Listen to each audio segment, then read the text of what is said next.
Jovem Pan Saúde. Oferecimento Ampla. Muito mais que um plano, um compromisso com você. Isso é Ampla. Jovem Pan Saúde. Olá, seja muito bem-vindo ao Jovem Pan Saúde. Comigo, Soraya Lawande. É muito bom contar com a sua companhia. Olha, no programa de hoje vamos falar de um problema que impacta diretamente a vida de milhões de brasileiros: a crise da saúde mental.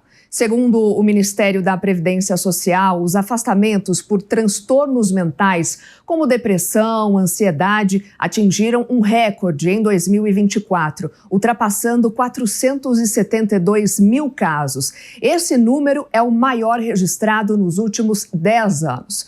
Para nos ajudar a entender esse cenário, recebemos aqui nos estúdios da Jovem Pan a doutora Jéssica Martani, que é psiquiatra, coordenadora de pós em TDAH, e também a psicóloga Nina Taboada, mestre em psicologia cognitiva. Doutoras, muito obrigada pela participação de vocês, pelo convite aqui da entrevista. Bom, hoje se fala muito em saúde mental, acho até que mais do que num passado não tão distante, né? É um problema que atinge mulheres, homens, adultos, também crianças. Antes da gente se aprofundar nos dados do Ministério da Previdência Social, né, esse problema de transtorno mental focado no ambiente de trabalho, eu queria entender, começando aqui pela doutora Jéssica, as pessoas estão mais conscientes, né, de qual é a importância de estar com a saúde mental em dia? O que está acontecendo, né? Porque muito se fala, né? O tema é tratado em séries, em novelas, filmes.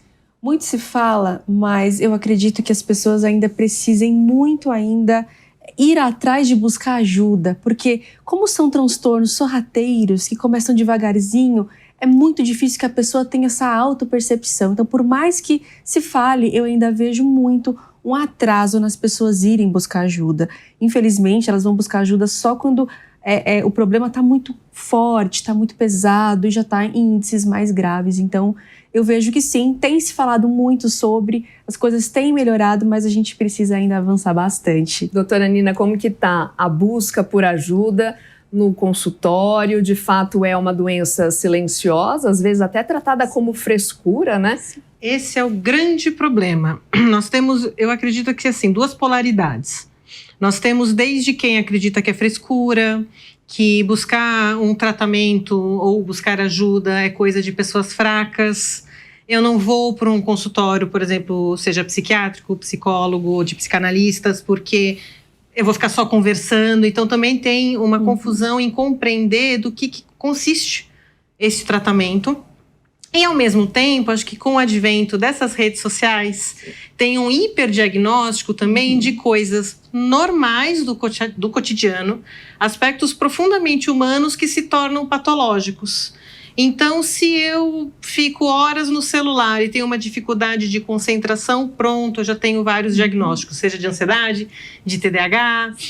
Se de repente eu tenho uma dificuldade de interação, pronto, já tenho um diagnóstico também. E isso também dificulta, porque fica numa simplificação de algo que é sério, sim, que é silencioso e que vai destruindo a possibilidade de uma vida que vale a pena ser vivida. Sim, e também não pode generalizar. Qualquer sentimento que a pessoa tem, acabar diagnosticando sozinha, estou com depressão ou estou com ansiedade, porque é uma doença séria, né, doutora? Sim, uma doença muito séria, e o que eu vejo é justamente isso. Apesar de ter muita informação, é muita informação rasinha. Então, as pessoas, elas acabam, de fato, tendo um hiperdiagnóstico. As pessoas, elas perderam a noção do que é uma tristeza normal, uma tristeza da depressão, o que é a gente se sentir, os sintomas naturais da nossa vida, tristeza, angústia, que é normal. Então, também tem muito isso dessa patologização. Então, olha, eu não tô legal, será que eu tenho alguma coisa? Então, de fato, esses dois picos, eles estão muito presentes mesmo. A gente observa muito isso. E é multifatorial? Não é um fator isolado? São fatores juntos que podem trazer esse diagnóstico? Sim, são transtornos multifatoriais. Então, hoje a gente sabe que tem, sim, questões genéticas, questões hormonais e também questões ambientais. Então, traumas do passado, traços de personalidade, jeito que a gente está vivendo a nossa vida, pessoas que acabam lidando muito com o estresse. Então, sim, uma vida na qual a gente tem pouca qualidade de vida, junto com um corpo propício, pode ocasionar nos transtornos emocionais, como depressão, ansiedade, o burnout.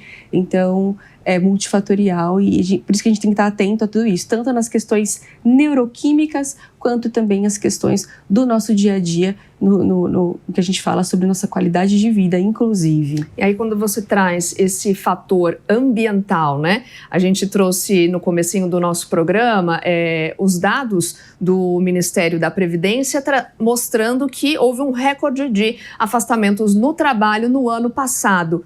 Doutora Nina, existe um motivo especial para a gente, em 2024, ter tantos afastamentos por conta de depressão, de ansiedade? A gente ainda pode ligar esses afastamentos a reflexos ainda da pandemia? Acredito que sim.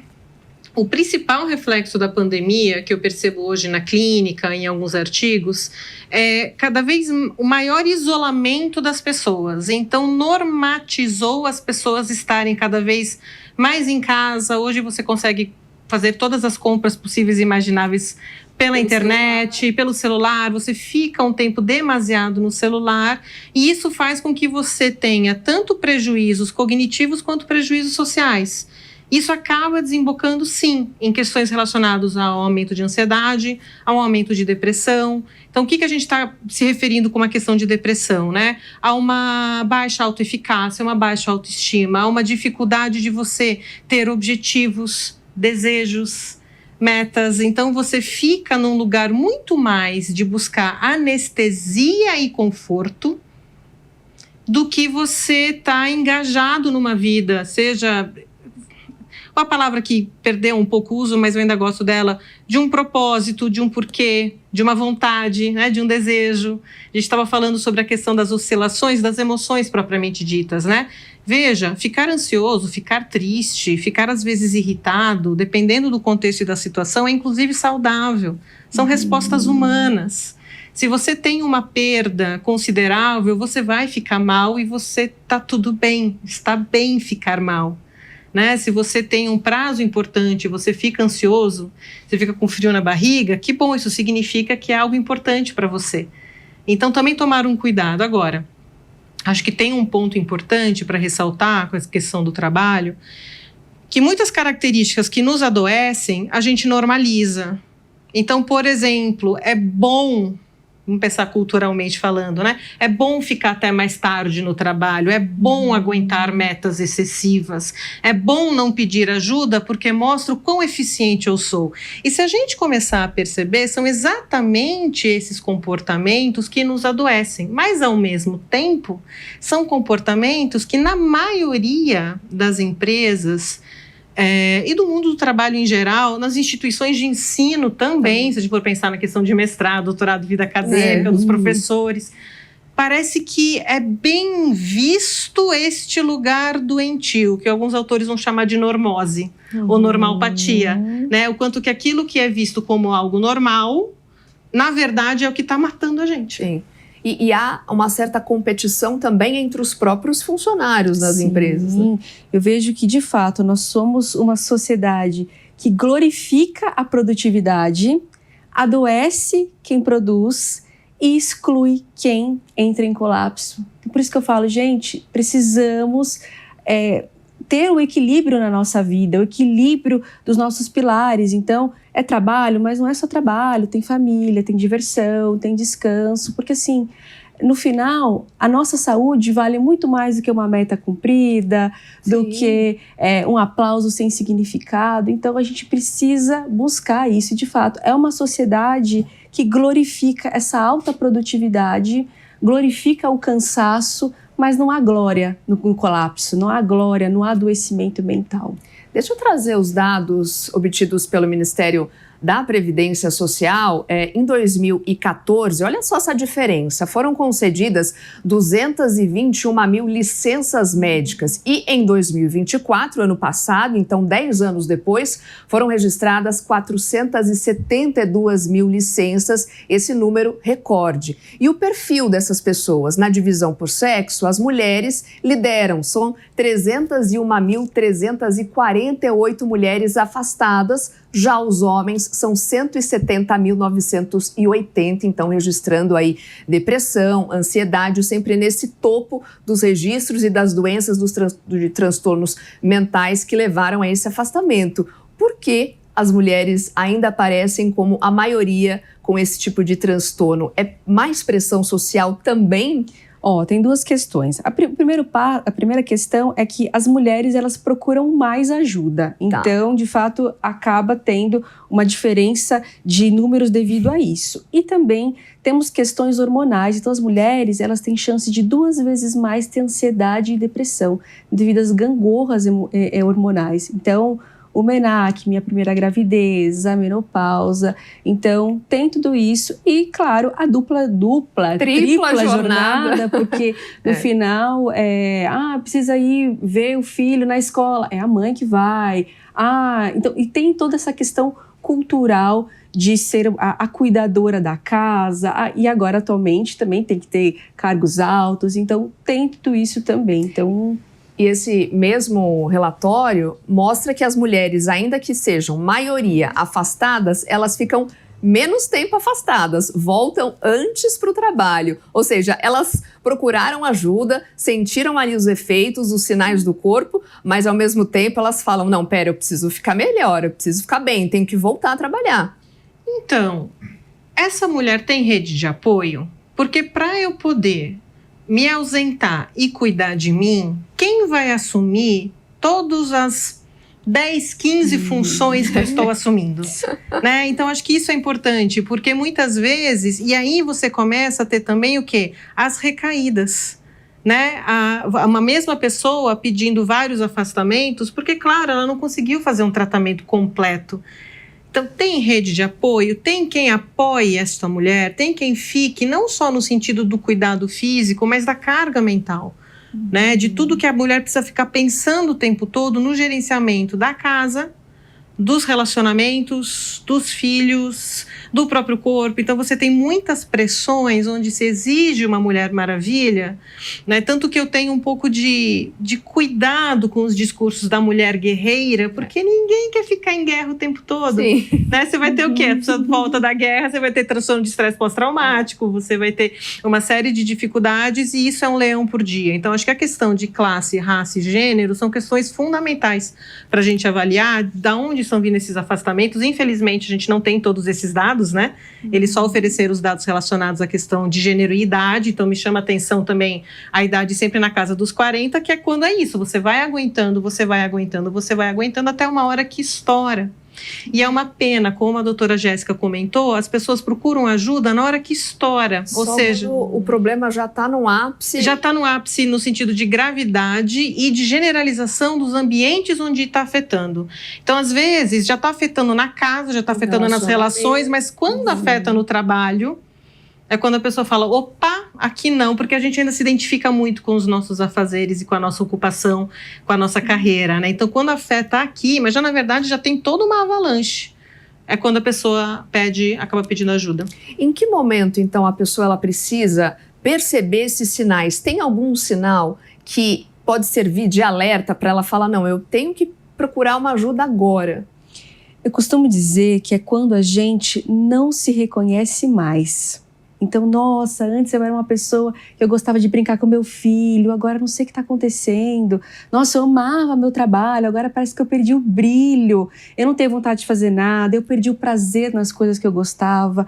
Hoje tudo é difícil. Então, coisas que eu fazia com maior facilidade da vida, hoje está pesado. Responder um WhatsApp está difícil. Então, é o momento de buscar ajuda, é quando a gente não se reconhece mais. Porque o burnout, ele é justamente isso. A gente vai se queimando de dentro para fora. Tudo que a gente tem, a gente vai doando, vai se doando, e a última faísca, o último brilho, ele vai embora. E a gente se torna o quê? Um robô. É quando realmente a nossa mente está paralisada, a nossa alma foi embora e a gente está lá só de corpo presente. E isso é muito sério, isso é muito importante. Então, busque ajuda médica, ajuda psicológica, é super importante. E doutora Nina, a psicologia tem diversas frentes, Sim. né? E aí também há uma dificuldade da pessoa se identificar com esse profissional ou a terapia que ela vai melhor se identificar? Olha, eu diria que é como vários profissionais de saúde. Vou dar um exemplo. Às vezes você está com problema gástrico, você vai procurar um gastro e você não gostou muito. O que você faz? Você vai buscar outro médico. Com um psiquiatra e com um psicólogo e com um psicanalista, é o mesmo processo. Às vezes você não gostou tanto da abordagem da pessoa. Às vezes não é nem uma questão de qual é a abordagem, qual é a teoria, mas às vezes a pessoa propriamente dito. Eu brinco que, assim, profissionais bons tem em todas as frentes. Mas às vezes um profissional muito bom, para você não dá match. Sim. Eu queria pegar um gancho da doutora Jéssica, que ela falou algo importante com relação aos sinais. Claro. E a gente tende a achar que a depressão é relacionada à tristeza. E não é. Na verdade, a pegadinha, a chave aqui é indiferença. Então, aquilo que me dava prazer não me dá mais. Então, quando você percebe que a tua vida tá meio assim, Tá fazendo as coisas meio que empurrando com a barriga. então, sempre você um adorava disso. fazer algo que não te dá mais o prazer. prazer. Um caso grave que a gente às vezes não percebe. A pessoa sempre mais chorosa, por exemplo, e chega numa fase que ela não consegue sequer mais chorar. Ela não tá melhor. Ela tá cada vez mais apática, mais restrita. E quando a gente for pensando em sinais, tem esses sinais mais psicológicos, né? Então, a questão da indiferença, dificuldade de concentração. Mas a gente também pode pensar numa insônia, numa alteração de apetite considerável. Então, você está começando a comer demais ou você nada mais desce. Né? E o que a gente percebe hoje, acho que essa questão da indiferença, do piloto automático e da insônia. Eu vou tomar aqui um remedinho para dormir. Não, pera um pouquinho. O que está afetando as condições mais básicas da sua vida? Sim. Que é motivação, disposição e a questão do ciclo circadiano. Então, pera aqui. Então, aqui ela acaba não conseguindo mais encontrar felicidade em nenhuma atividade do dia a dia, né? Prazer, Seja prazer. do trabalho ou do ciclo familiar, Sim. com amigos. Isso. O isolamento, que já... reflexos da pandemia, né? O isolamento social que continuou de uma certa forma. Então, a maioria dos cursos, que é onde você encontrava pessoas, tudo online. Né? Então, os encontros, né?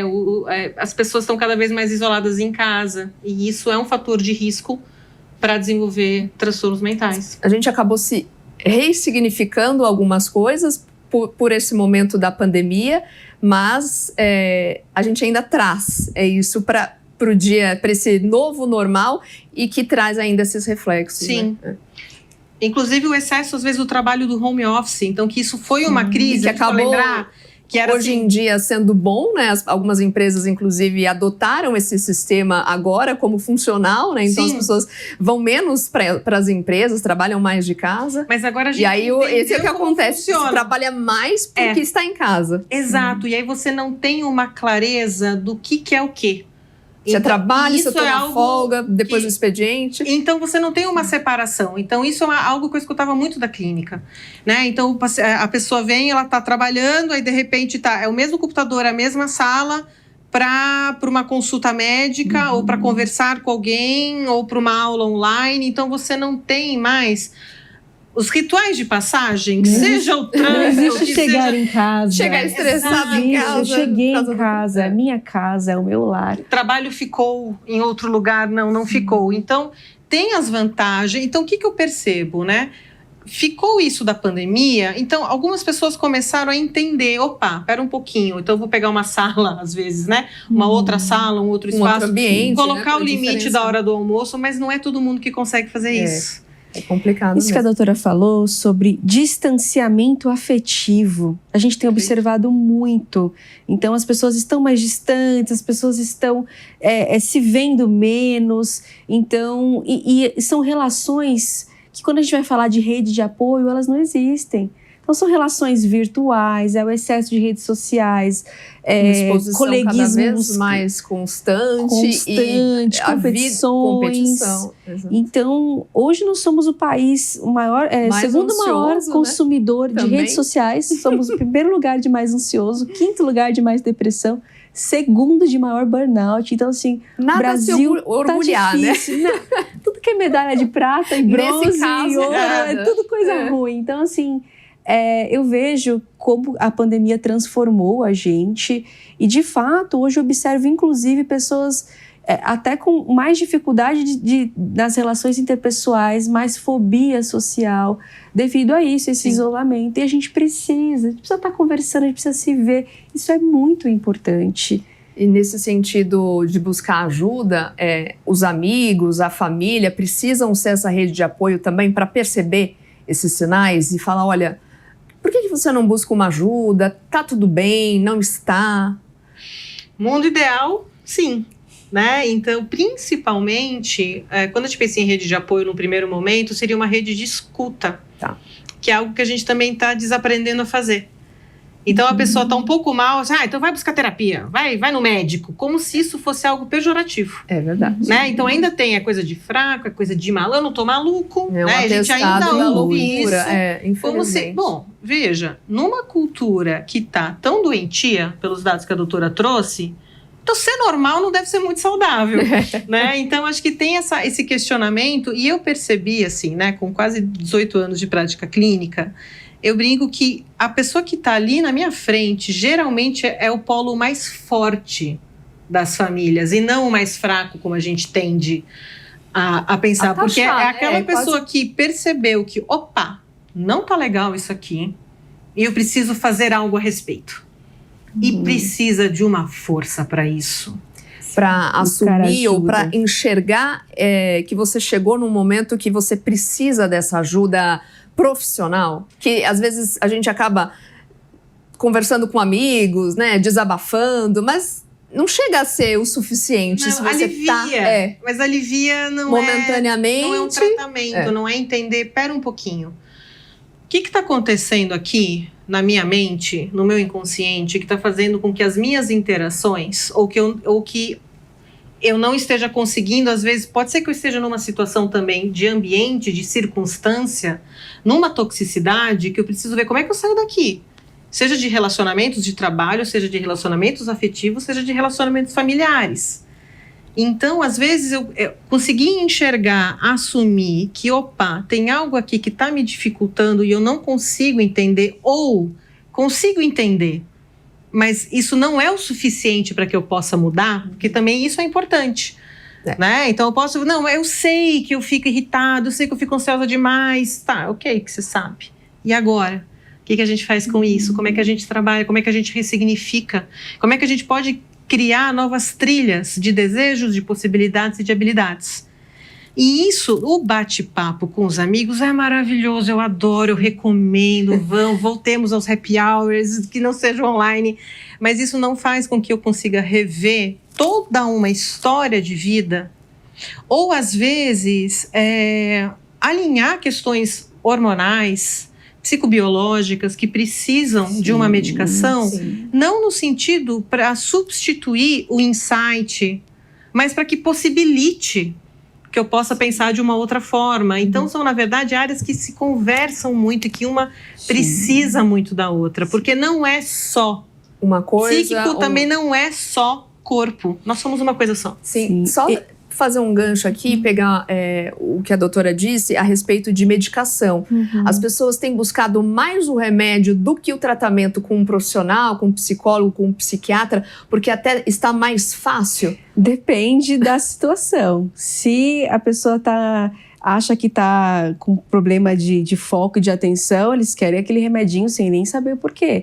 Agora, quando a gente fala de depressão ou alguma medicação nesse sentido, já tem todo um preconceito também. E assim, igual a doutora Nina falou, eu costumo dizer que é uma construção. Não adianta a gente ter o mestre de obra, o engenheiro, se a gente não tem o cimento e a argamassa. E é a mesma coisa. Então, assim, é necessário, muito importante, psicoterapia, exercícios físicos, uma boa alimentação, os hobbies, isso é super muito importante. E muitas vezes tem paciente que fala, doutora, mas eu estou fazendo de tudo na minha vida, eu vou viajar, eu vou passear, eu faço as minhas orações, mas eu não consigo sentir. E aí que entra a neurociência, porque para qualquer sentimento que a gente precisa ter, a gente precisa do quê? De uma matéria-prima para isso. Serotonina, dopamina, GABA. Então, se a gente não tem essa matéria-prima, a gente não consegue construir. Então, por isso que eu falo, gente, não é culpa de vocês. Muitas vezes é uma alteração neuroquímica cerebral e a gente precisa estar de olho nisso. E claro, a ciência evoluiu, que bom. E é o que eu falo, nem só medicação não faz uma construção inteira e nem só todos esses hábitos fazem uma construção inteira. Muitas vezes a gente precisa sim das duas coisas. Quando a gente fala de uma patologia, de uma depressão moderada, grave, a gente precisa desse conjunto, de uma ansiedade moderada, grave, a gente precisa disso tudo. Então, é isso aí, é uma construção, a psicoterapia. E é um exercício diário, e a medicina. Doutora Nina? Diário, como tomar banho. Né, como escovar os dentes, como pensar em si, como estar buscando lugares de consciência e apaziguamento. E é um exercício diário, mas também não no sentido do exercício diário de mais um item na rotina, de mais um checklist, agora eu preciso fazer a meditação, preciso fazer a oração, preciso escrever, preciso... Então a pessoa vai ficar mais ansiosa ainda, né? Que não vai conseguir. Porque fica no vício da produtividade e na identificação que eu sou o meu desempenho. Né? Eu sou aquilo que eu desempenho. Então, se eu não estou desempenhando, então, meu Deus, eu não tenho valor. Doutora Jéssica, doutora Nina, eu vou fazer uma rápida interrupção aqui no nosso bate-papo para dar um recado muito importante também para a nossa saúde. Você já ouviu a expressão hormônios à flor da pele? Mas se tem vivido isso com frequência, vamos ao alerta laranja de hoje. Os hormônios fortalecem o sistema imunológico, controlam o metabolismo, regulam o sistema reprodutivo, influenciam o humor e habilidades físicas. Por isso, é bom ficar de olho nos desreguladores endócrinos. Segundo a Sociedade Brasileira de Pediatria, os desreguladores endócrinos são substâncias químicas que alteram a função hormonal, causando um total desequilíbrio. Eles estão em alimentos contaminados por pesticidas, em embalagens plásticas, garrafas, bicos de mamadeira, maquiagens e até no ar-condicionado. Ou seja, podemos ter contato de diversas formas. E o que fazer então? Comece com cuidados simples. Se possível, consuma produtos orgânicos. Lave bem as frutas, legumes e vegetais. Não aqueça alimentos no micro-ondas em potes plásticos. E ao comprar brinquedos, procure pelo selo BPA Free. Até o seu potinho plástico fala sobre saúde. E é por isso que a Ampla está aqui, para que você tenha qualidade de vida com amplitude. Até o próximo Alerta Laranja. Vamos retomar o nosso bate-papo aqui com as nossas convidadas do Saúde de hoje, doutora Jéssica Martani e também a doutora Nina Taboada. O programa está chegando no final e queria agradecer demais a participação e a presença da doutora Jéssica Martani, psiquiatra, coordenadora de pós em TDAH, e também a presença da psicóloga Nina Taboada, mestre em psicologia cognitiva. Muito obrigada mais uma vez por todos os esclarecimentos. A gente sabe que nenhum dia é tão feliz, o outro também pode ser triste, mas cada dia é uma oportunidade, né? Para a gente cuidar da nossa saúde. Obrigada mais uma vez. Muito obrigada. Muito obrigada. E a você que nos fez companhia aqui no Jovem Pan Saúde, muito obrigada pela sua companhia e audiência. Se tiver alguma dúvida ou sugestão, envie um e-mail para saude@jovempan.com.br. Se quiser rever essa e também outras entrevistas, acesse o canal Jovem Pan News no YouTube e também o aplicativo da Panflix para Android e também iOS. Um grande abraço para você, até a próxima semana.